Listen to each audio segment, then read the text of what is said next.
Welcome to Wine and Real Estate, the podcast where we drink wine, we have fun, and we learn about real estate investing. Real estate investing is so much more than just buying buildings. It's about building relationships, building your dreams, building your dream lifestyle, customizing your life. What do you want to do? What do you want to achieve?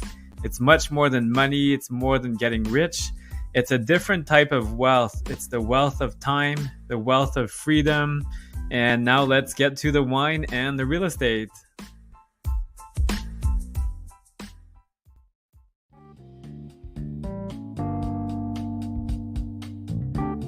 Let's start this episode with some financing tips from our go-to mortgage broker, Streetwise Mortgages. Over to you, Dalia. Hi, I'm Dalia, founder of Streetwise Mortgages, and in today's episode, I will continue to share with you how to align financing with your chosen investment strategy. Today's strategy is private lending. Private lending is a passive investment strategy that entails lending money to others while securing the funds against one or more properties the borrower owns. In other words, you're acting as a bank to the borrower and your funds are secured as a mortgage.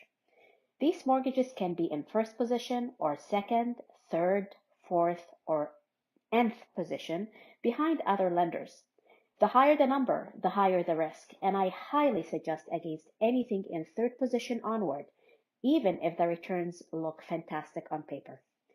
As an investor, your returns on a private mortgage can include the interest payments the borrower makes on your loan, to lender fees that you earn for lending the funds, to administrative fees such as penalties the borrower may pay for breaking the loan, or to renew it or to discharge it. Each loan is unique, and the returns can range from 7 to 15% on mortgages in first and second positions. Sometimes higher, but you always have to look at the risks you're taking for the returns you're earning. With private money, you can lend under your personal name or a corporation. You can also use cash, secured lines of credit, registered funds, or a combination of all three. Here is what to watch for when it comes to financing when investing in this strategy. Number 1, when lending using a secured line of credit, be careful of the implications to your borrowing power. While you are earning interest to offset the interest on the lines of credit, the lenders will not take this revenue into consideration unless you have reported the interest on your tax returns for 2 years in a row. This means that the lenders will take the debt only into account, which may impact your borrowing power if you're looking to refinance or purchase a property. Number 2, look beyond the double-digit returns. When getting into this strategy, most investors ask primarily about the returns and rarely about the risks. It is important to understand the risks associated with the loan, which include market risks, borrower risks, and property risks. For details about the risks and how to hedge, you can email us at info@streetwisemortgages.com and request a copy of the Beyond the Double Digits Return article. Number 3, understand what you are lending against. The condition of the property you're securing the funds against and an objective assessment of its current value are really important when it comes to protecting your money in case the borrower defaults on the loan and you need to take control of the property. Obtain a copy of the appraisal report and ensure it's recent, I would say within 3 months, and is ordered through a third-party appraisal company, not one that is provided by the borrower. I have seen investors lend out promissory notes for attractive returns, and while they may be registered on title, they are not secured as a mortgage and are not secured against the value. So if the borrower defaults, unfortunately, the chances of getting that money back are reduced significantly. Number 4, understand and validate the borrower's exit strategy for paying back your loan. It is not sufficient to just go with the assumption that a borrower will refinance, as there are many lending factors that will play a role when the time comes. Lean on experienced mortgage brokers who can help you validate the exit strategy. If you are looking to invest in private mortgages and are looking for a mortgage broker to help you structure your deals and mitigate your risks, contact us at info@streetwisemortgages.com. Cheers to your success. Hello, everyone. So, welcome to Wine and Real Estate. And I'm not going to have wine. I'm red enough as it is. I guess I'm having some sort of sunburn if anybody's watching this. Anyway, welcome to our guest today, Michael Ponte, the savvy investor. I'm really excited to speak to someone from the West Coast. And I think you've invested in both East and West Coast. So, welcome, Michael. Please introduce yourself. Thank you, Francois, for bringing me on. And so, yeah, for those that don't necessarily know who I am, I'm an investor. Been investing for a little over 21 years, aging Wow. myself really quickly. As You you can were see, 5 years old. yeah, some of those gray hairs are all coming in pretty well. Some days are faster than others, to be honest with you. But yes, I've been investing. And so for myself, I'm based in Vancouver, British Columbia, beautiful British Columbia. And I've got properties up in the northeast part of BC, lots in Alberta, properties in Moncton, and also in Halifax as well back east. So a little bit of coast to coast, not so much in the Ontario basis, but I've been doing a lot of that for the last several years. And kind of for my part of my journey, started off in the residential foot to begin with, and lots of townhomes and single family homes, and over the last now 11 or 12 years, been more focused on the multifamily side, and have been for quite some time. And a lot of people know me from acquiring and multifamily here in the Canadian marketplace, and very soon to the US as well, which Francois, I know you're in as well. So that's exciting. So very fun. So yeah, that's me. No, I love to hear this. And I'm curious to ask Michael. I find the larger multifamily space in Alberta. I don't know BC, unfortunately. I haven't had a chance there. I find in Alberta the price per door, the numbers don't quite work. It's been tough, like larger multifamily. Smaller, for some reason, for me anyway, seem to work. So what are you acquiring in Alberta? Maybe it's I'm looking at the wrong zones, the wrong cities, or maybe that's why you're looking at the US now. Well, for me, it's about diversification a little bit. Yeah, And I that's always like to important. not just be so focused on just one market, like to have a couple of markets that I've engaged with. And, I've been investing in Alberta for almost the whole duration of my investing career, to Oh, be wow. honest with you. So I've enjoyed the ups and the downs. And we were talking and laughing before we jumped on is, with Francois buying properties in Florida, and, needing to deal with the hurricane down there. He's actually had to deal with it up here. I've had Tornado the in pleasure. Canada. Yeah. And so it's kind of funny, like, I've done the circle a few times, the real estate investing circle a couple of times, where the markets have gone up and the markets have gone down, and up and down, the little roller coaster ride, which again, a little bit of gray hair, but again, that just makes you a little bit more sophisticated than others that are now maybe going through it right now, because some people in Ontario and Vancouver, they're like, what, a down market? Surprise. This is bizarre. What this, I thought real estate just goes up 15 or 20% per year. Isn't that Not normal rate? No, always. not always. So, yeah, to go back to your question is, obviously Alberta is really taken off, which I'm sure you've seen and heard. Yeah. And for those that are listening and watching, they're probably seeing exactly the same thing. And especially in the multifamily space, it's getting very, very competitive. And you're right. Some of these numbers are just not working out. And for one of the things that I'm happy to share is, we're very, very busy, but in a lot of cases, it's kind of like losing traction, I guess is the best way. Is, we're presenting a lot of offers, and some of these offers are not really getting any daylight at all, because our owners that are trying to sell these properties, they're asking for kind of the stars, the sun, and the moon. And in regards to pricing, that just really doesn't fundamentally make sense. And so, I've been doing this a long time, and sometimes patience is a very big attribute that you need to be in, and not to just invest for the exercise of investing. It's about finding the right projects that fit your investment goals. And like myself, I've been doing this a long time. And, I got to a point when I started is just buying as many properties as I possibly can, and I remember in my early days, 2 to 3 properties a month was like, and I think about Wow. it now, talk about insanity. Like, it was absolutely crazy. The And I stress wish I could say level. that, yeah. And I wish I could say all those properties were like amazing, but again, it was more ego than anything.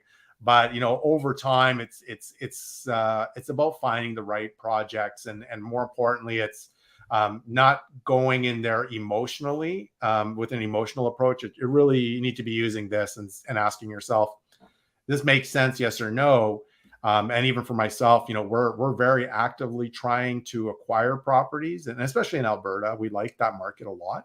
And but at the same time, we're not willing to pay a future value price for this based on what the sellers are trying to do, right? And so I love to use the framework to my students all the time. It's just like sometimes the properties just need to marinate a little while longer and just Yeah. sit in the market and just be a little bit patient, right? So yeah. No, because it needs to make business sense. And a lot of people, like you said, get emotional. Oh, I need to buy 3 properties this month. Actually, do you or not? That's a big question. I was sitting with my wife on our back porch a few years ago, and she's like, do you realize we don't need to buy real estate anymore?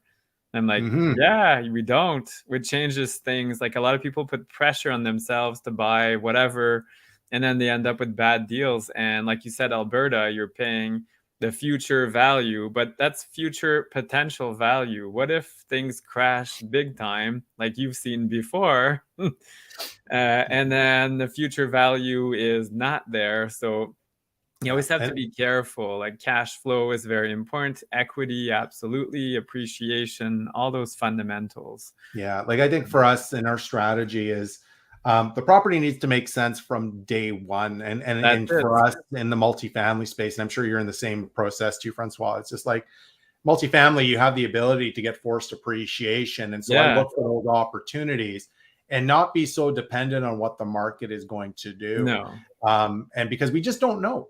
Even economists, they can make their best guesstimate, and they're much smarter than I am. But at the end of the day, I can only base their information on their opinion as well, because we don't really know what's going to happen, be it another pandemic.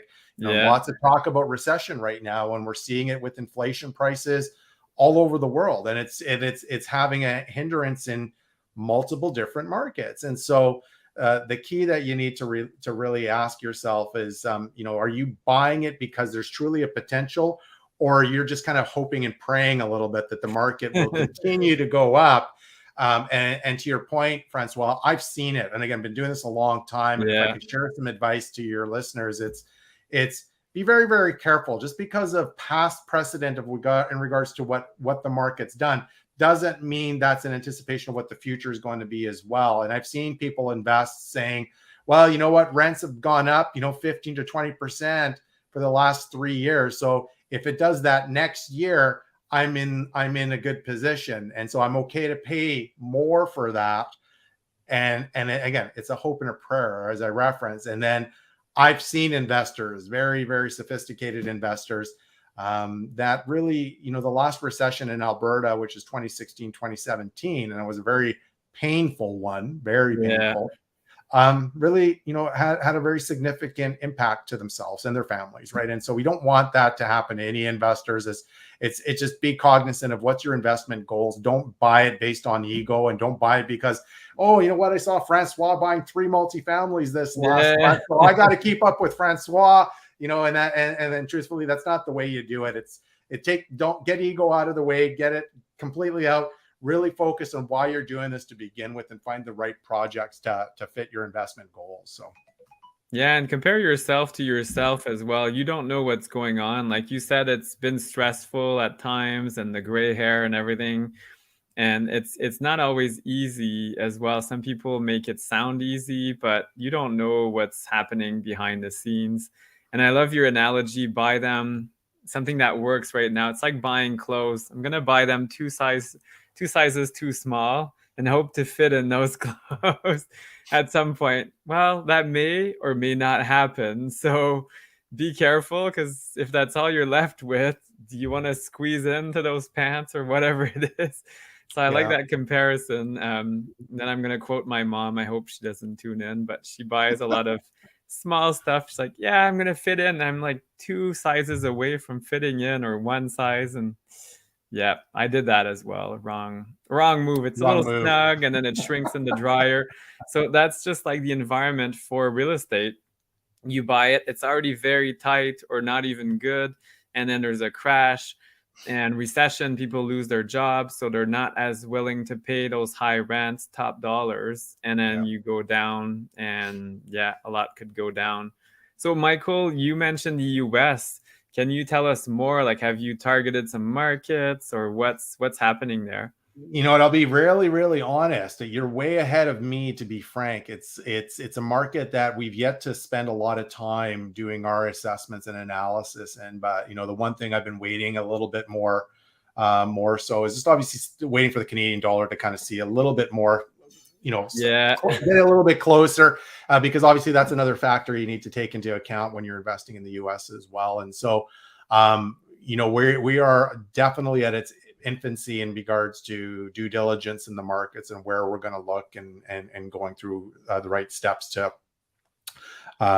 facilitate where we're going to invest. We're anticipating that we will be in acquisition mode here, hopefully in the next little while, but we're just in its beginning stages of where we're going to go, be it in Texas or Arizona. And Florida is a really, really hot topic, which I know you're invested in too, and rightfully so. And like I said, there's a lot of really positive things that we're hearing down there too. So it's a market, it's a very large market, that too. It's huge. Yeah. There's so, and that's the thing when you're in this game for a long time and you're seeing cap rates in markets like in Vancouver, under 3% or 3% cap rate. And you're like, how do you make this happen? And the answer is you kind of really don't. It's really challenging. Hopefully and then you don't. yeah. And then you got other properties, other markets that's just really challenging. And so sometimes you need to expand your horizon a little bit too. And so, for us, we see US as a very large, significant market with a lot more inventory, and at the same time, lots of other competitors as well. So, it's an opportunity to explore down in a different market. And here's the thing, and I know a lot of us have done this as well, is go away on holidays.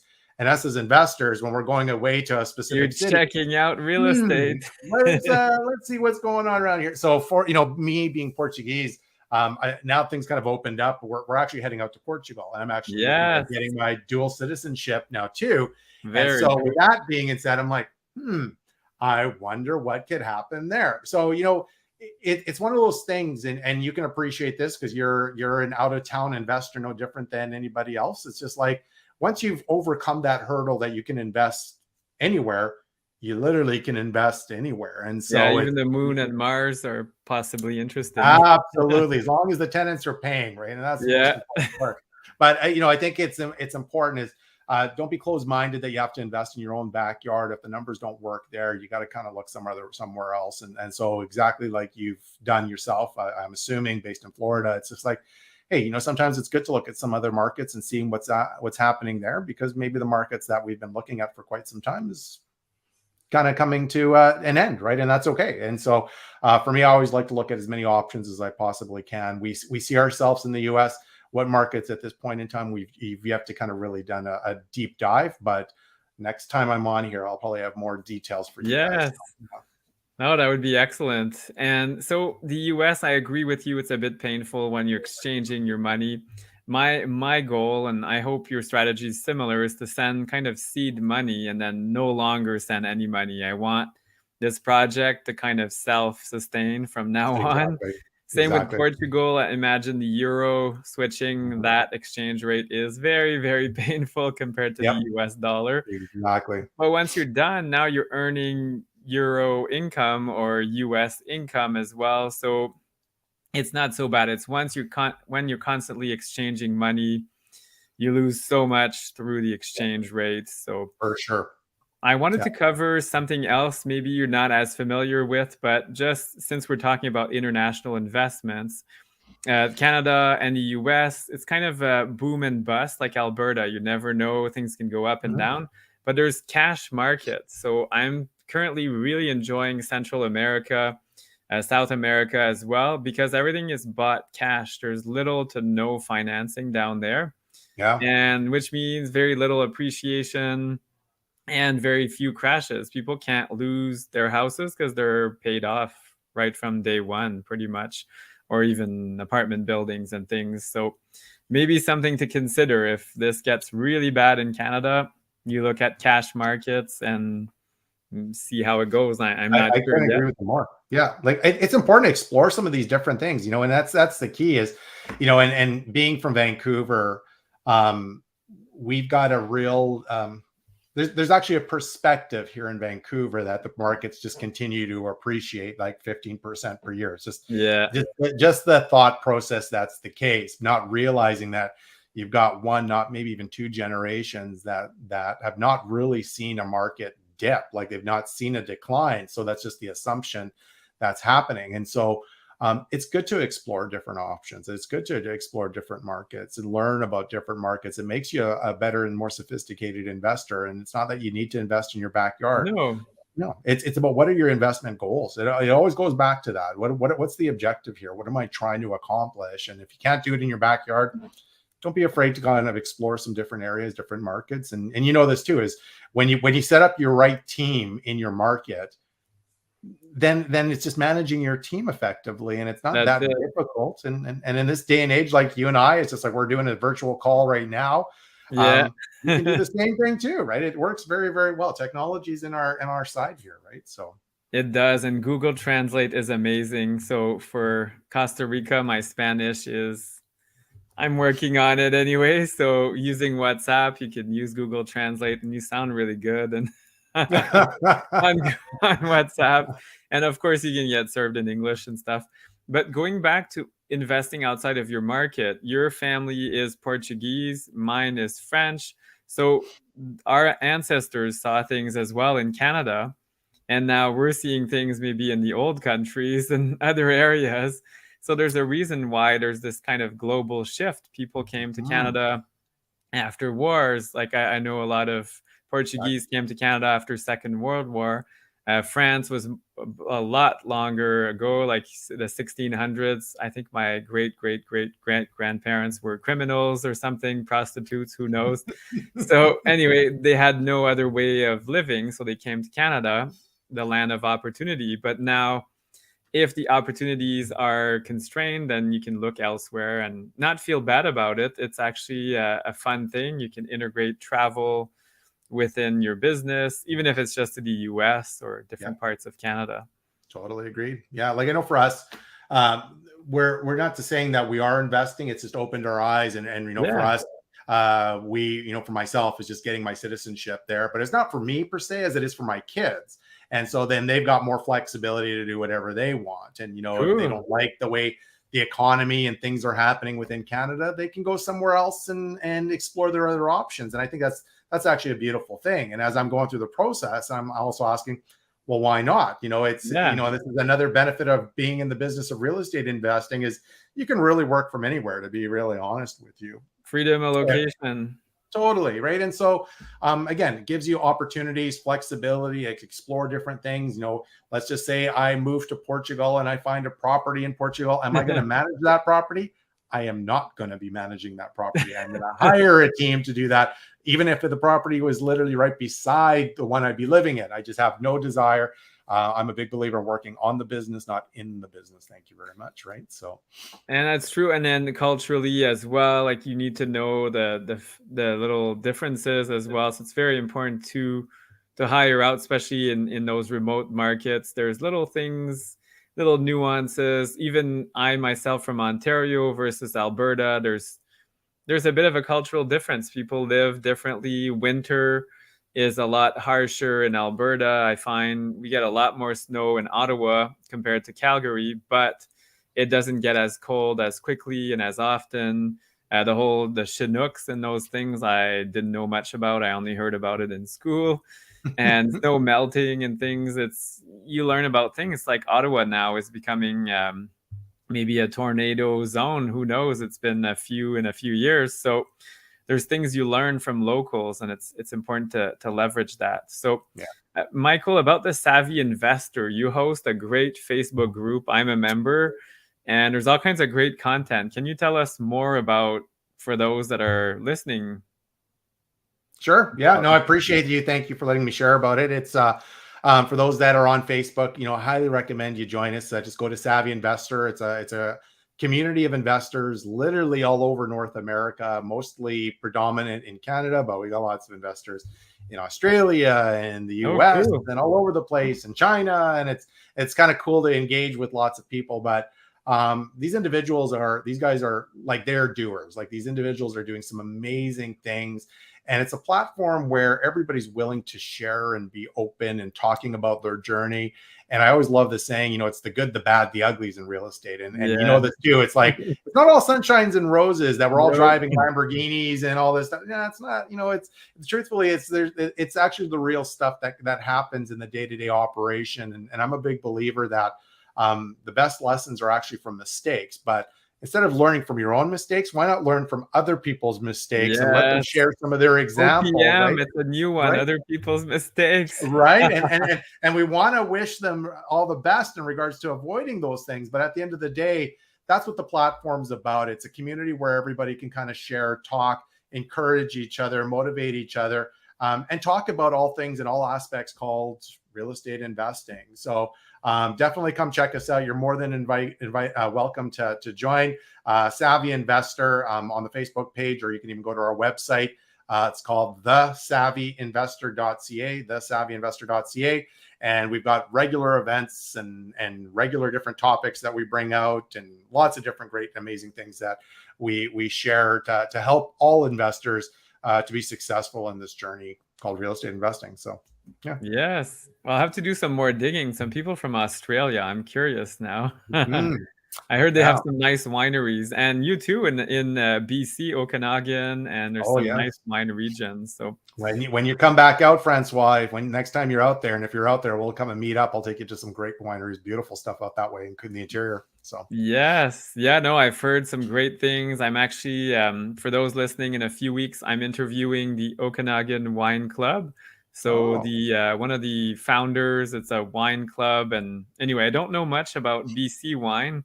I'm quite fond of Ontario wine, it seems, or Italy. Italy. Where else? Spain as well. I love Spanish wines, but BC has some awesome wines, and can't wait to discover them more, especially because they're local. And anyway, it's nice to encourage, local. It's probably as far from me as Portugal is, but anyway, how far is BC from Ottawa? Like Vancouver from? That's a good question. I'm not even too sure, but it's probably almost similar distance. Really, it's probably like a 5-hour flight. Probably not far, right? So, but but it's local, same country, same tax system, and anyway, we're helping fellow Canadians, so it's nice. So, Michael, what do you do for fun? Let's add a twist to this. What do you like to do? Wow, there's lots there. I really enjoy. There's lots of different things, and so I guess for myself, I'm an avid snowboarder during the winter. Oh, wow, cool! Our family loves to ski and snowboard. Actually, my family province for that then. Yeah, my family skis. I'm the snowboarder in the family, so we do that in the winter months. In the summer months, we go out boating and I go fishing with my son. And actually went fishing last weekend. We had a wonderful time. Caught nothing. We caught a stick, and we actually have a little joke about all the things that we catch that are not fish. So we always have a lot of fun. But it's about bonding, right? And that's the most important part. And so I like to spend a lot of time with my family as well as traveling. We're especially locally in BC, we go to Tofino usually every summer as well. We like to surf out that way as well, which is always kind of fun. Cool. So very, very active, very outdoorsy in this environment. When it's raining, and believe it or not, it does rain in Vancouver. Yes, it does. Yeah, I've heard lots about the rain. Right? So, but on the other end, my kids are actually very musically inclined. So my daughter is a fantastic singer and plays the bass. My son is an excellent guitarist, and I am a mediocre drummer on the side. So we tend to have a lot of fun, kind of jamming a lot too as well. So we, a lot of music in the household that we love to enjoy and play together. And obviously a lot of laughs because it's mostly on me because I'm, again, mediocre at best, right? So but you're still enjoying it and having fun and living the way you want it to be and enjoying time with your kids as well. Absolutely. Yeah. That's great. Yeah. Very cool. Well, thank you so much, Michael, for sharing a little bit about your wisdom, about what's going on, and about making savvy decisions. I'm going to use your words there. To buy not on emotion, but business sense. So it's been a pleasure, and I invite everybody to join the Savvy Investor, the Facebook group.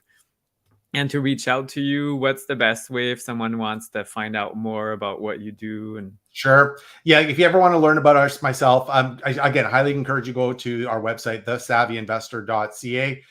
If anybody ever wants to learn about some of our kind of investment strategies and what we focus on, we do work with partners as well, but we are very, very selective on who we choose.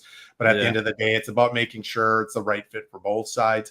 And at the same time, we do a lot of education and training as well for those that are just getting started. But go to our website, thesavvyinvestor.ca. You can learn more about Savvy Investor. You can learn a lot about myself as well. And if anybody's ever wanted to set up a discovery call just to talk, set one up. I'm happy to chat. I love talking real estate all day, just like we all do, Francois? So it's one of those things, right? We just can't stop talking about it. So.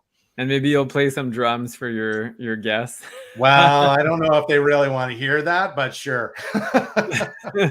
Very good. Well, thank you very much and all the best, Michael. See you soon. Pleasure. Thanks, guys. Appreciate it. Cheers.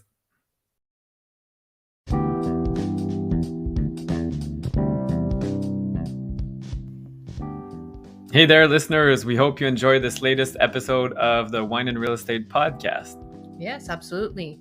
You can find us on Instagram. Our handle is wine_and_real estate. So wine and real estate. On Facebook, FL Homes Corp. And you can also find us on our YouTube channel. Yes, and please make sure to give us a rating, 5 stars, or any comments. We'd love to hear from you. And we love suggestions as well. Cheers. Yeah, chin chin.